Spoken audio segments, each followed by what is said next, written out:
গতকালকে সকাল থেকে মনটা আসলে খুবই খারাপ। মাইলস্টোনের এই ভিডিওটা দেখার পর থেকে আমি অলরেডি স্ট্যাটাস দিয়েছিলাম একটা, যে আমার ভাগ্নি মাইলস্টোনে পড়ে।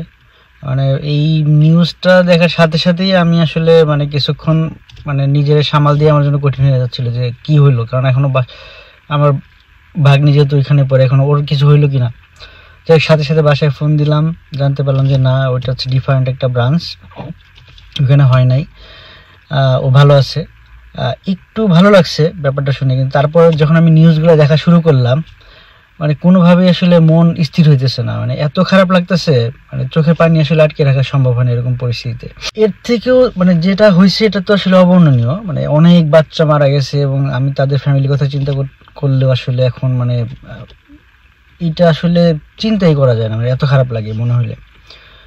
তো এর থেকে যেটা আরো বেশি খারাপ লাগতেছে, যে একটা সময় আমরা যেটা ভাবতাম যে আমরা বাঙালিরা অনেক হেল্পফুল, আমরা অনেক মানবিক, আমরা খুবই সাহায্যকারী, কেউ বিপদে পড়লে সাহায্য করি। তো এটা যখন নিউজে দেখলাম যে এরকম পরিস্থিতিতে মানুষজন হচ্ছে একটা 20 টাকার পানির বোতল নাকি 600 টাকা করে কিনতেছে, বিক্রি করতেছে, আর রিক্সা ভাড়া 30 টাকার জায়গায় 300, 400, 500 এরকম আগে নিতেছে।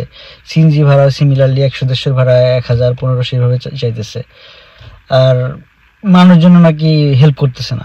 এটা আসলে আমাদের মানুষজন এত চেঞ্জ হয়ে গেছে, বাংলাদেশের মানুষজন, এটা ভাবলে এখন কেমন লাগে।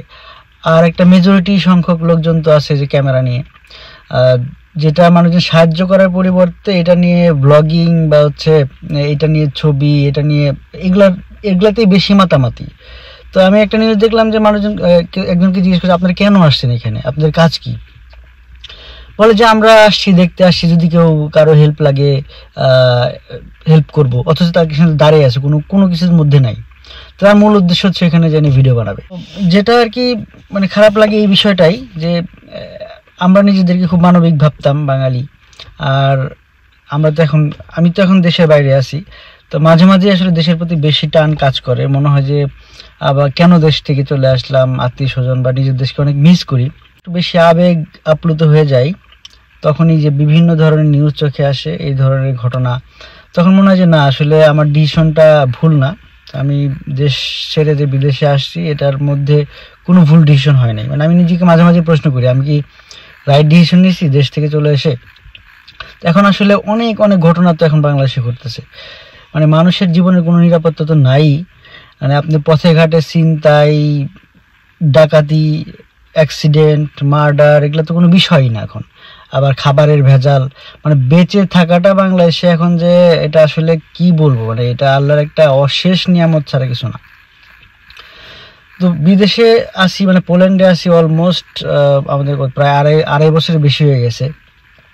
তো দেশে থাকতে মানুষজন বলতো যে বাইরের লোকজন অসভ্য জাতি, হ্যান ত্যান, এরকম অনেক অনেক ধরনের কথা শুনছি। কিন্তু আসলে এখানে আসার পরে দেখতেছি না, পরিস্থিতি আসলে উল্টা। অসভ্যতা কারে বলে? অসভ্যতা হইতেছে, হয়তো বা আপনারা বলতে পারেন যে এখানকার মানুষজন ড্রেস আপ, তারা শর্ট জামা কাপড় পরে, তাদের হচ্ছে শালীনতা নাই, এইগুলাকে হচ্ছে যদি আপনি অসভ্যতা বলতে পারেন, এখানে আমার কোনো আপত্তি নেই। হ্যাঁ, এটা কাইন্ড অফ অসভ্যতাই বলা যায়, অবশ্যই, এটার কোনো সন্দেহ নাই।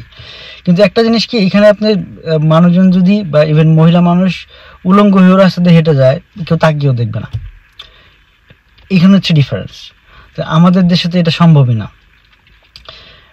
আরেকটা ব্যাপার যেটা হইতেছে নিরাপত্তা। আমি দেশে থাকতে আমার ওয়াইফ যদি রাত 10টার সময় কোথাও বের হইতো, সেটা নিয়ে আমি টেনশনে আমি থাকতে পারতাম না। আর এখানে যদি রাত 3টা-4টায় বের হয়, আমার ওইরকম কোনো টেনশন নেই, কারণ আমি জানি যে এখানে নিরাপদ, চলে আসবে বাসায়, কোনো সমস্যা হবে না, নিরাপত্তা বোধ করি।